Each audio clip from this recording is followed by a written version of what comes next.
let's talk about financial statements. So to do our financial statements, we start with our adjusted trial balance.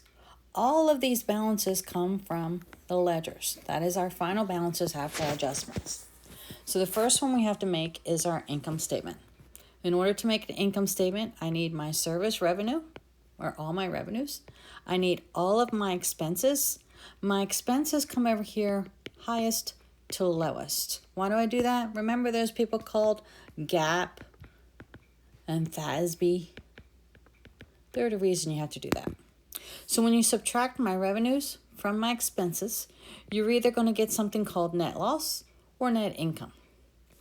I'm going to use that number to make my second one, which is my statement owner's equity. My statement owner's equity is going to take my beginning capital. My beginning capital came from my adjusted trial balance.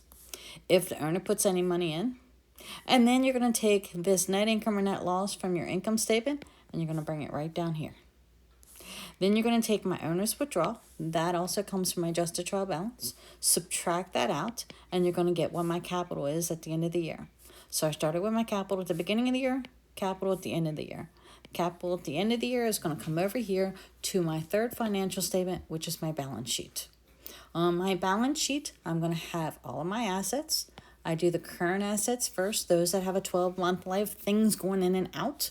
And then I'm going to do my property, plant, and equipment. Those are your longer-term assets. They're going to come second. That's called classified. When I add them together, I'm going to have my total assets. The next thing I'm going to take is my liabilities. I'm going to bring them over.